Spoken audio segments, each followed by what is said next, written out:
Oui, bonjour, bonjour, bien-aimés,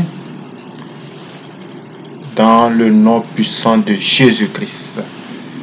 Vous êtes bel et bien connectés à la chaîne de la gloire. Et ici, nous allons profiter de cette occasion pour, pour aborder un point très spécial et qui est brise les limites de ta foi. Brise les limites de ta foi. C'est le thème d'aujourd'hui. Brise les limites de ta foi. Bien-aimés dans le Seigneur, bonjour et bienvenue à notre séance d'exhortation de ce matin. Permettez-moi de te dire que Dieu est le Tout-Puissant. Prions. Père Céleste, nous te disons merci pour cette journée finissante. Merci pour ta bonté et ta fidélité grandissante dans nos vies. Merci pour ce moment d'exhortation. Pardonne-nous nos péchés de la journée et purifie-nous avec le sang de Jésus-Christ. Cher Saint-Esprit, assiste-nous au nom puissant de Jésus-Christ de Nazareth. Bien-aimés dans le Seigneur, la vie par la foi est la plus passionnante qui soit. L'autre de l'épître aux Hébreux définit la foi comme suit dans Hébreux 11, verset 1. La foi est une ferme assurance des choses qu'on espère et surtout une démonstration de celles qu'on ne voit pas.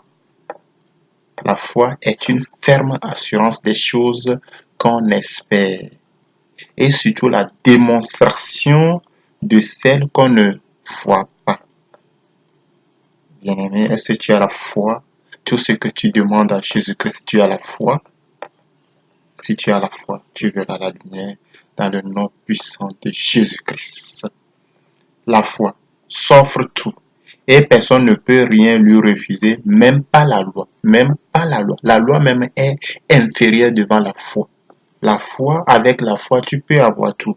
Dans Hébreux 11, verset 2, on dit, pour l'avoir possédé, les anciens ont obtenu un témoignage favorable. Ceux qui ont possédé, ceux qui ont eu la foi, ils ont fini par obtenir un témoignage favorable. Tu auras un témoignage favorable dans le nom puissant de Jésus-Christ.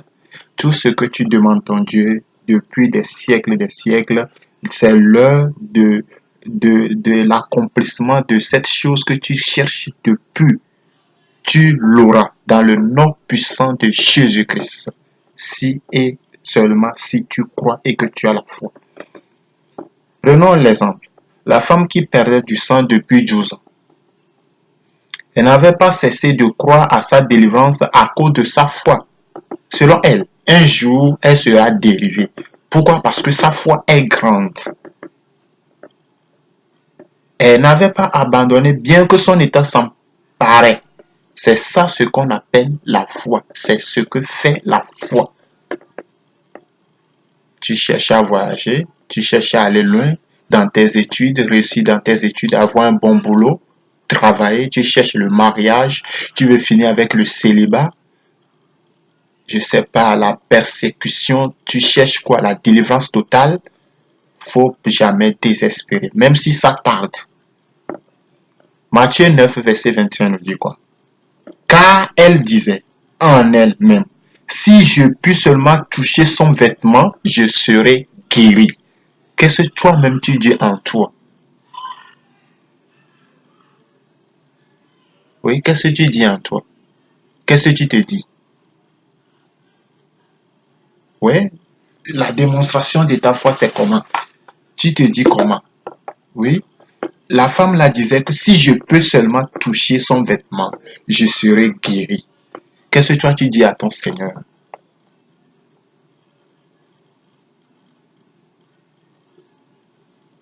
Aujourd'hui, c'est une bonne occasion pour toi de briser les limitations de ta foi. Luc 8, verset 44. Elle s'approchait par derrière et toucha le bord du vêtement de Jésus. Au même instant, la perte de sang s'arrêta. Oh, quelle puissance! Elle s'approcha par derrière et toucha le vêtement de Jésus. Seulement son vêtement. Et la perte de sang est arrêtée instantanément. Nous servons un grand Dieu. Nous servons un Dieu merveilleux.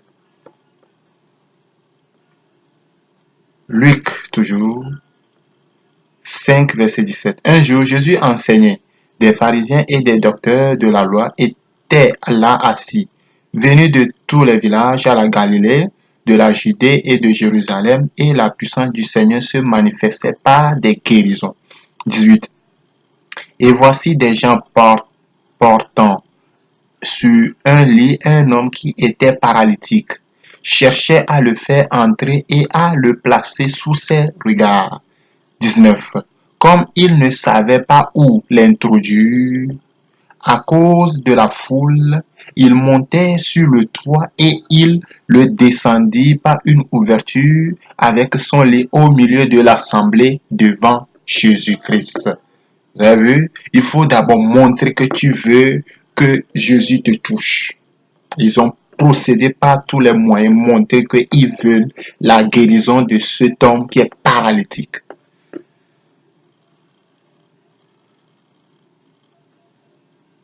Si tu vois que tu es fatigué, chante à l'Éternel. Je l'ai fait. Yesue, nous t'y connaissons va son paille. Ah oui, Yesue, nous t'y connaissons va son palo. Oh, va son passé. Va comme palo. Et il a fait pour moi. Il le fera pour toi aussi. Lisons la suite. 20. Voyant leur foi, Jésus dit, homme, tes péchés te sont pardonnés.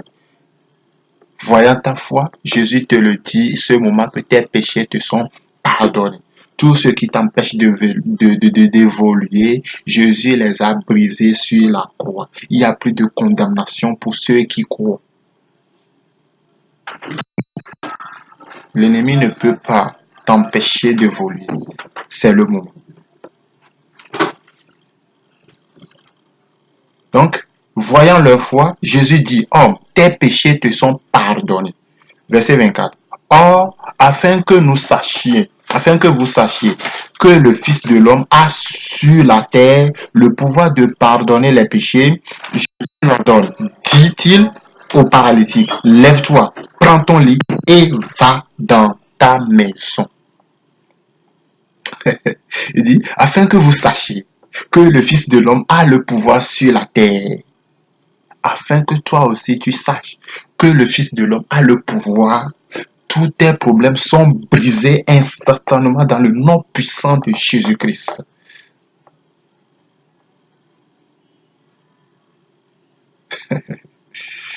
Il dit, prends ton lit et va dans ta maison.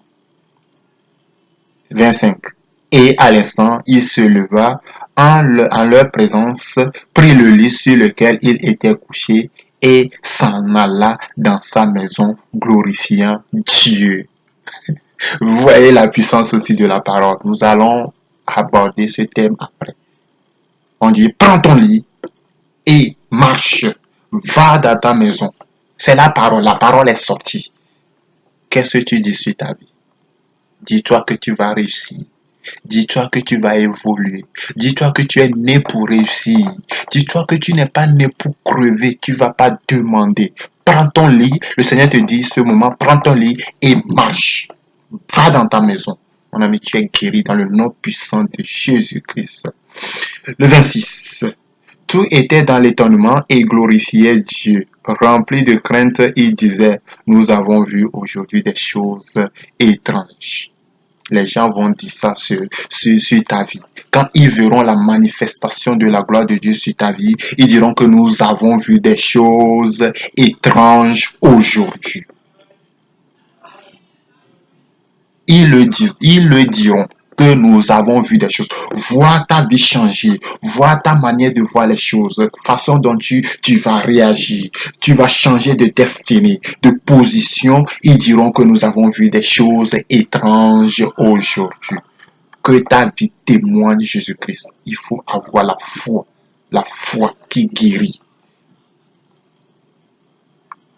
Par cette séance, mon ami, mon bien-aimé, je te rassure que tes fardeaux sont brisés, tout le poids qui pèse sur toi est brisé, toutes les racines sont anéanties dans le nom puissant de Jésus-Christ. Bien-aimés dans le Seigneur, les hommes qui portaient le paralytique pouvaient bien remettre le miracle pour un autre jour à cause du fait qu'il n'y avait plus de place pour eux. Faut jamais tarder, faut jamais reculer. Si tu cherches quelque chose, faut jamais reculer. Marche. Ils peuvent dire, ah, comme la foule est nombreuse, comme il n'y a plus de place, remettons cette guérison sur la prochaine séance. Mais qu'est-ce qu'ils ont dit? Ils ont fait tout et tout pour que Jésus-Christ puisse toucher, puisse parler à cet homme. Toi aussi, il faut le faire. C'est le moment pour toi. Agis. Appelle la grâce de Dieu. Appelle tout afin que ta foi te sauve dans le nom puissant de Jésus-Christ. Manifeste ta puissance, Seigneur, dans la vie de tes serviteurs, au nom puissant de Jésus-Christ. Pendant que physiquement, normalement ou logiquement, il n'y avait plus de chemin, leur foi refusa d'abandonner et cria un merveilleux chemin. Ça, c'est la détermination. Ils sont déterminés à avoir la guérison de leur âme en ce moment. Toi aussi, il faut être déterminé. Réclame ta guérison. Réclame ton évolution. Réclame ton succès, ta réussite. Réclame-le. Arrache-la. Satan n'a plus de puissance sur toi.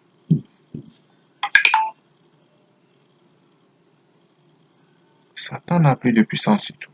Si seulement si tu crois. Jusqu'où peut te conduire ta foi actuelle? C'est une question à toi. Il faut te demander jusqu'où ma foi actuelle peut me conduire. On ne dit pas la foi pour déplacer les montagnes. À la foi. Et notre Seigneur, sa parole est tellement puissante que si ça sort, ça agit avant de revenir. Jusqu'où? Si elle est limitée, je brise ses limites dès ce soir au nom suprême de Jésus-Christ de Nazareth. Si ta foi est limitée par l'autorité que j'ai, par la puissance de Dieu que j'ai, je les brise dans le nom puissant de Jésus-Christ. La foi est une arme redoutable dans la vie de celui qui sait l'utiliser. Tu as l'arme redoutable. Il faut seulement savoir manipuler ta foi. Satan n'aura plus de pouvoir sur toi. Les ennemis n'auront plus de pouvoir sur toi. Ils viendront faire la conclusion. C'est que quoi? Les mêmes personnes qui t'ont déjà nié, qui t'ont rejeté, viendront te dire que partout tu es validé dans le nom puissant de Jésus-Christ.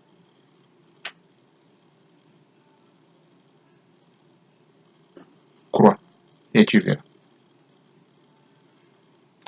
Regardant un peu ce que peut produire la foi, voyant leur foi, Jésus dit, homme, tes péchés te sont pardonnés. Luc 5, 20. La foi brise les lois. Non? Elle déclenche la miséricorde de Dieu. La foi se moque des oppositions. Tous ceux qui s'opposent à ton évolution, ta foi va se moquer d'eux dans le nom puissant de Jésus-Christ. La foi cherche et trouve le chemin là où il n'y en a pas. Je tracerai le chemin dans le désert. Si tu crois, ta foi va t'aider à aller sur ce point et à acquérir les choses cachées, tes biens qui sont dans le monde et dans le monde qu'on ne voit pas là, invisible, reviendront dans le monde visible, dans le nom puissant de Jésus-Christ, que tu vas toucher. Bien-aimé dans le Seigneur, si ta foi dit oui, Dieu ne dira pas non. D'accord? Si ta foi te dit que tu vas réussir, que tu vas te marier, tu auras des enfants, tu seras riche, tu vas trouver du travail, Dieu ne dira pas non. Dieu ne va pas dire non. Parce que tu es l'enfant de Dieu, tu es le béni de Dieu, tu es le lit de Dieu. Il ne dira pas non.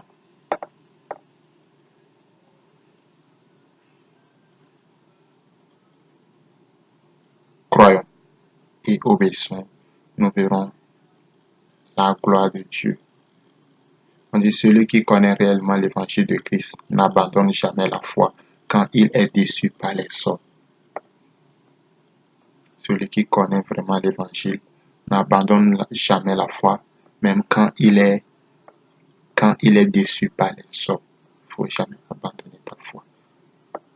Or, sans la foi, il est impossible de lui être agréable, car il faut que celui qui s'approche de Dieu croit que Dieu existe et qu'il est le rémunérateur de ceux qui le cherchent. Ça, c'est Hébreux 11, verset 6. On dit, or, sans la foi, il est impossible de lui être agréable, car il faut que celui qui s'approche de Dieu croit que Dieu existe et qu'il est le rémunérateur de ceux qui le cherchent.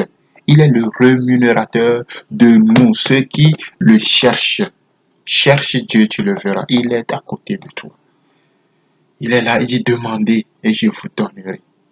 Il dit vous ne recevez pas parce que vous demandez mal. À partir d'aujourd'hui, apprends à demander et tu verras ta foi. Dans le nom puissant de Jésus-Christ. Amen.